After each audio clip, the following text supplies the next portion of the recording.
Hello friends मैं देवजानी काकती ब्लॉग्सर পৰা মই দেৱজানী কাকতিয়ে আপোনালোকক স্বাগতম জনাইছো। আজি মই আপোনালোকৰ কাৰণে লৈ আহিছো কুচিয়া ৰেচিপি।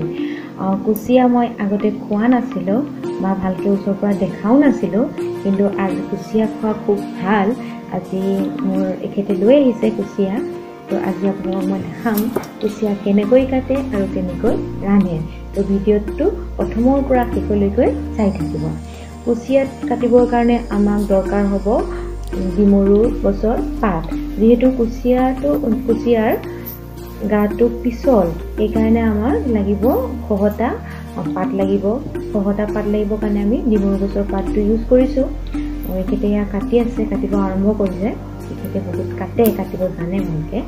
তো কুচিয়াটো ডিঙিৰ তলত ব্লেডেৰে ছালটো লাহেকৈ ৰাউণ্ড কৰি কাটি ল'ব। চাই থাকিব, আপোনালোকে মন কৰিব। কাটি লৈছে তেখেতে। কাটি লোৱাৰ পিছত নখেৰে লাহে লাহে এটা হাতে ডিমৰু গছৰ পাতটো দি মূৰত ধৰি লৈছে। ধৰি লোৱাৰ পিছত লাহে লাহে অকণমান নখেৰে এৰাই লৈছে। এৰাই লোৱাৰ পিছত আনটো হাতেৰে কি কৰিছে, আৰু এটা বেলেগ ডিমৰু পাত লৈ এইটো লাহে লাহে এৰাই দিছে। এৰাই আছে লাহে লাহে। দেখাতটো লাগে সহজেই, কিন্তু এইটো গুচোৱাটো অকণমান টানেই। বৰ বেছিকৈ টান মাৰি দিলেও নেৰাব।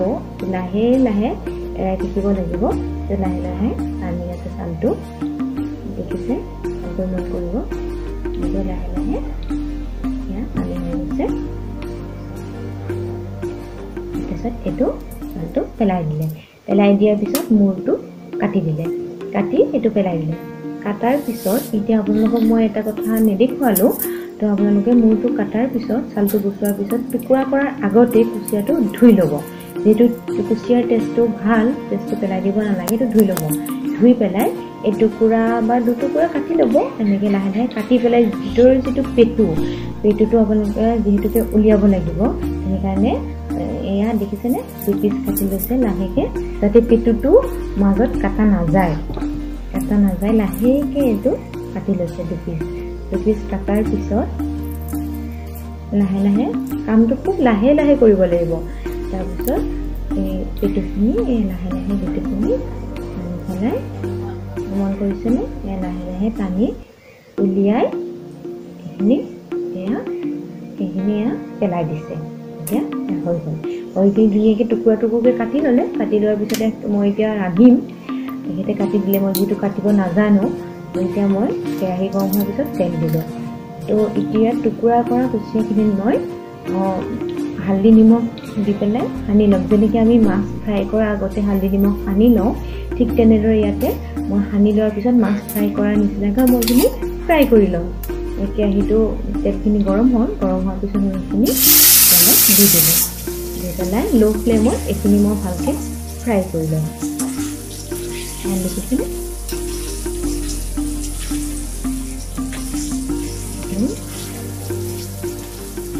ফ্ৰাই কৰি পেলাই ল' ফ্লেমত দি পেলাই মই ফ্ৰাই কৰি, সেইখিনি ফ্ৰাই হয় মানে মই এইফালে কি কৰিম, মছলাখিনি ৰেডি কৰি থাকিম।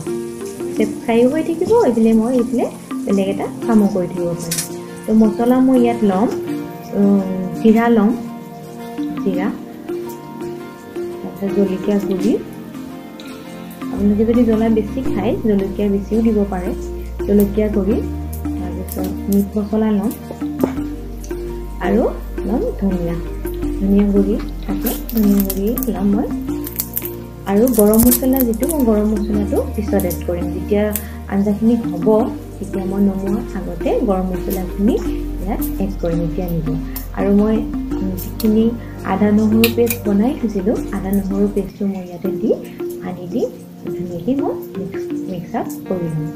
সেইখিনি ধুনীয়াকৈ মিক্স কৰি ল'লোঁ। মিক্স কৰি লোৱাৰ পিছত, মিক্স কৰি ল'লে মানে ভাল আৰু মিক্স কৰি ল'লোঁ। এইখিনিও হৈ গৈছে। এইখিনি কুচিয়া টুকুৰা সেইখিনি হৈ গ'ল। তাৰপিছত এতিয়া এইখিনি